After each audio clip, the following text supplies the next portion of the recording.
peshqit. Kjo është një fazë në jetën tuaj që do të merrni me studimin e kontratave, do të merrni me nënshkrime ose mosimdhënie.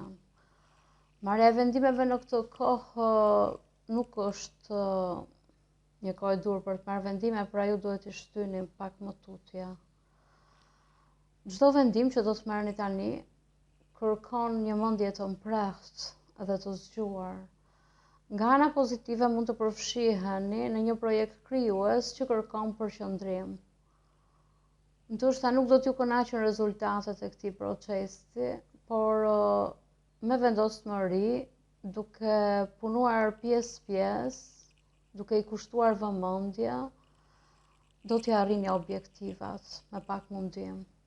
Nga ana tjetër mund të përjetoni pengesa ose keqkuptime nga të tjerët, nga grupi. Pra, merrni kohën tuaj, ju mund të vendosni të vononi vendimet tuaja derisa të jeni të qartë se çfarë do të bëni, sepse tani nuk jeni të qartë, jeni në mjegull, nuk shikoni mirë, nuk e keni të qartë se çfarë po bëjnë të tjerët. Dhe duhet të analizoni, të fokusoheni dhe më vonë të merrni vendime. Pra nëse ju jepet mundësia që të tjerët ju thonë që vendosni tani, juve duhet t'i shtyni.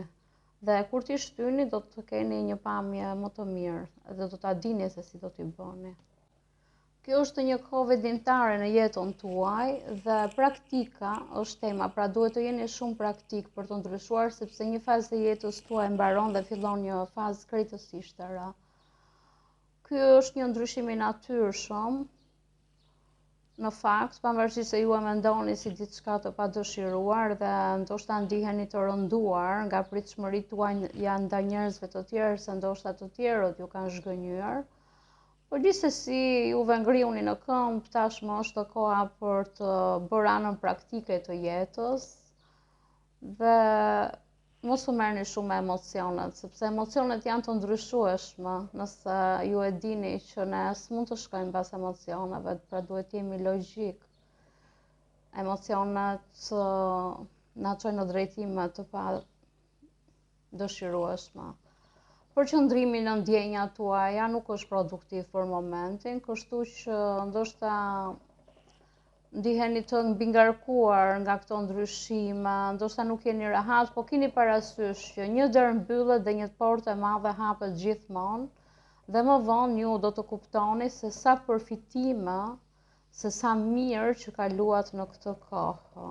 Pavarësisht se tani nuk i shikoni ato dhe ose ndoshta e kuptoni si një gjë që çfarë ndodhi me jetën time, ju më vonë do të shikoni që kjo periudhë ishte shumë përfituese.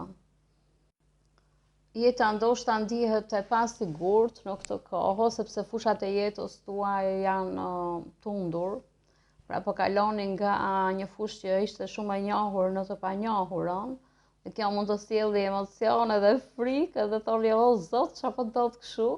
Sidoqoftë, juve do ta shijoni këtë emocion, do të shkoni me kurajo, do ta keni vendosmërinë brenda vetes.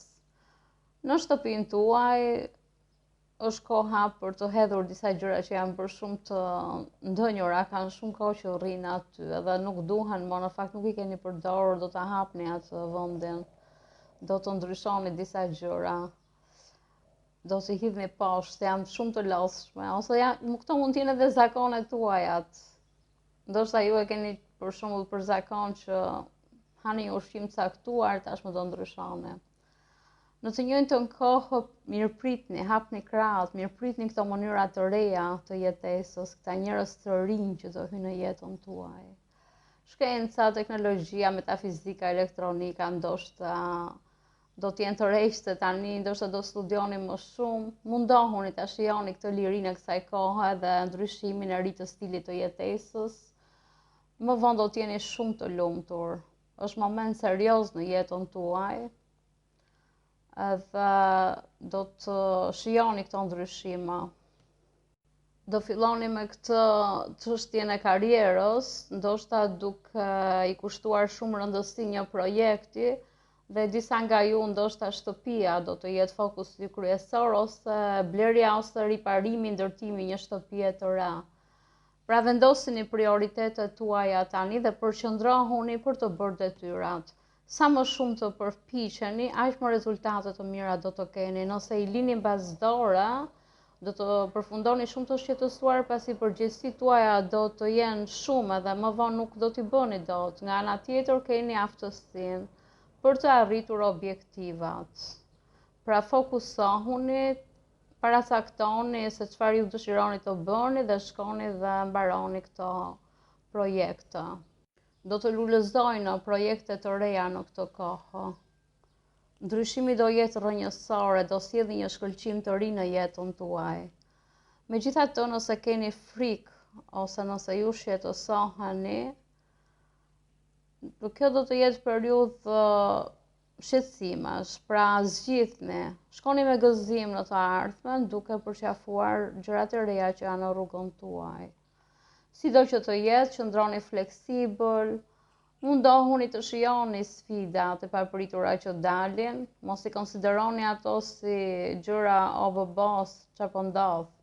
Më në fund do të vlerësoni dhe do të shijoni një ndjenjë të re pavarësie. Të njëjtën gjë do të them edhe për personat që janë të dashuruar dhe që kanë ëndrat e tyre, dhe tashmë është koha të reflektoni për mënyrën e jetesës që ju doni, për dashuritë që ju doni, dhe ndoshta është koha për t'u menduar, sepse ndoshta situata nga e kaluara mund t'ju kenë zhgënjur dhe ju nuk po merrni vendime për të ardhmen. Merrni kohë për meditim, lutje, aktivitet fizik, artistik ose gjëra shpirtërore, do të keni nevojë të rregulloni këtë situata me njerëzit tuaj të dashur ose të gjeni dashurinë tuaj, për ata që janë beqar sigurisht.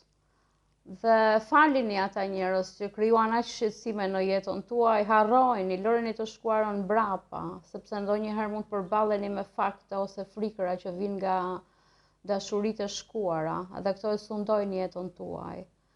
Lërini mbrapa këto dhe do të shikoni se do të çliroheni, do të ecni me gëzim përpara. Ne jemi duke shkuar në të ardhmen, dhe shkuara nuk është se luan ndonjë rol historitë e shëmtuara të së shkuarës, është më mirë që t'i harroni. Unë ju uroj suksese, unë do të kthehem përsëri, do t'ju tregoj ngjarje interesante, deri atëherë ju uroj të keni shumë fat.